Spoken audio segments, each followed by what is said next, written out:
Gene Hackman is one of Hollywood's greatest actors. The guy could play a ruthless villain, a tough-as-nails cop, or even a quirky dysfunctional dad, and he'd always deliver. With over 80 films to his name and 2 Academy Awards, Hackman built an incredible career before retiring in 2004. But which of his movies stand out as the absolute best? Certainly carjacked a really nice car. Gene Hackman.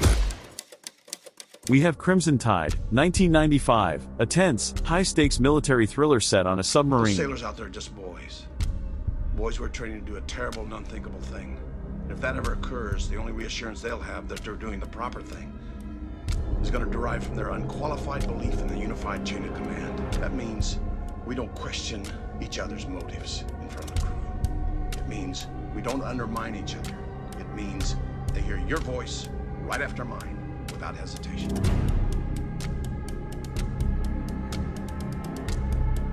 Hackman plays Captain Frank Ramsey, a hardened, old-school commander who's ready to launch nuclear missiles at Russia, while Denzel Washington's character tries to stop him.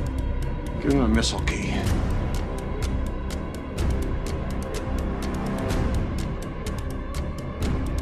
The tension in this movie?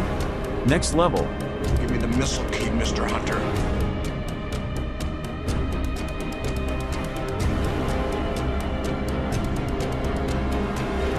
Hackman's performance as the brutal, authoritative captain is so intense it almost feels like the submarine might explode just from all the arguing. I'm the commander of this fucking ship!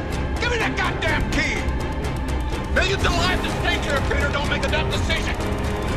1! 2!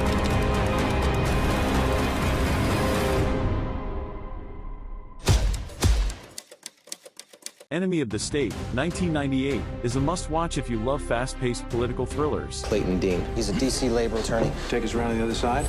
Focus on the drop. Is it a tape? None of this goes beyond us. We don't need any more problems, do we? Hackman plays Brill, a former CIA agent who reluctantly helps Will Smith escape government surveillance after he's falsely accused of espionage. 2 targets, proof top. You have something they want! I don't have anything! Request immediate keyhole visual tasking. Target is on 21. Don't do this to me. Get out! 19. I've been a law-abiding citizen my whole life. One day with you, shoot. He's running! Hackman and Smith? Great chemistry. Certainly carjacked a really nice car. Either incredibly smart or incredibly stupid. We'll see in a minute. Hackman brings mystery, intensity, and that grumpy old mentor energy, making this one of the most entertaining thrillers of the 90s. Should have gotten our watch. Hoosiers, 1986, is the ultimate underdog sports movie. These 6 individuals have made a choice to work, a choice to sacrifice, put themselves on the line, represent you, this high school. This is your team. Hackman plays Coach Norman Dale, a guy with a troubled past who takes over a small-town high school team and leads them to an against-all-odds victory. It's got to work out this time. That's it for good. It's one of the most inspirational basketball films ever made, and Hackman owns the role with a performance that's equal parts tough and heartfelt. My boys only know basketball, farming, and school. You know, most people would kill to be treated like a god just for a few moments. I love you guys. Team!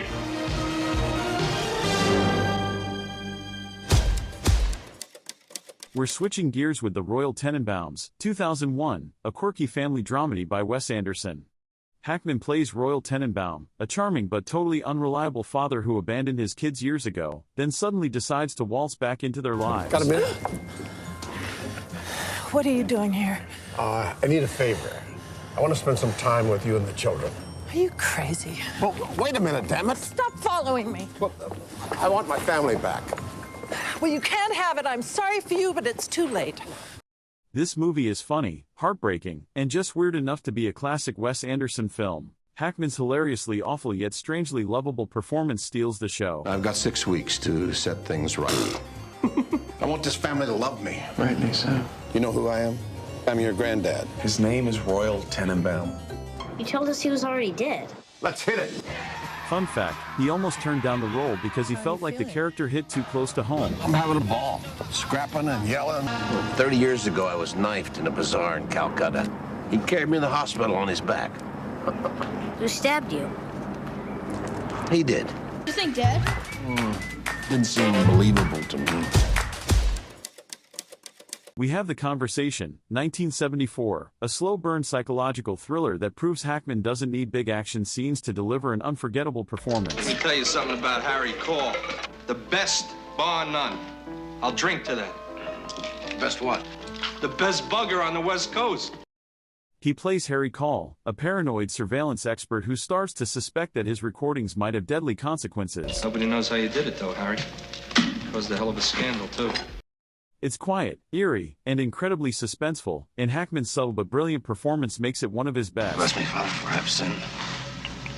I've been involved in some work that I think will be used to hurt these two young people. No, we're responsible. I'm not responsible. You're not supposed to feel anything about it. You're just supposed to do it. My name is Harry Cole. Can you hear me? Mississippi Burning, 1988, is one of Hackman's most powerful performances.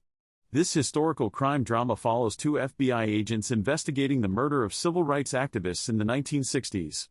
Hackman plays Agent Rupert Anderson, a tough, unfiltered investigator willing to bend the rules to get justice. The rest of America don't mean a damn thing. You in Mississippi now.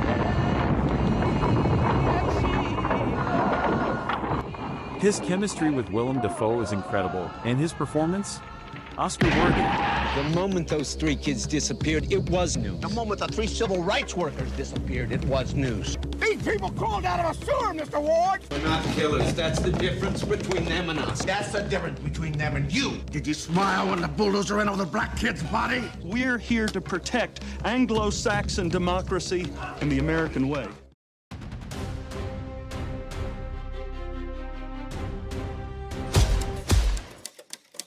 Before we wrap things up, we've got to give a shout-out to a few honorable mentions. Night Moves, 1975, a neo-noir detective film where Hackman plays a brooding private investigator caught in a twisted, slow-burning mystery. Next, No Way Out, 1987.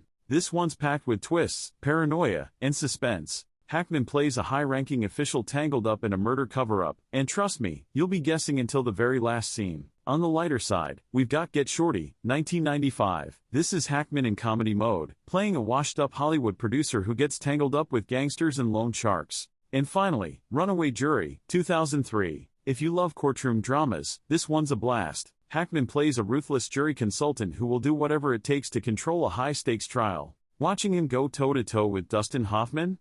Absolutely worth it. It's a good story, Wendell. There's just further proof of why you can't beat me. Because you may be right, but the thing of it is, I don't give a shit. What's more, I never have. Oh, and before we go, we've got to mention one more, our personal favorite here at the channel, The Quick and the Dead, 1995.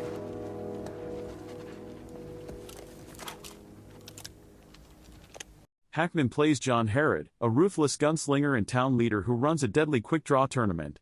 I'm not sick or old, and you're not half the man I am. And that's our list. Which Gene Hackman movie is your favorite? Let us know in the comments. Don't forget to like, subscribe, and hit the bell so you never miss our next Top 10 countdown. Thanks for watching.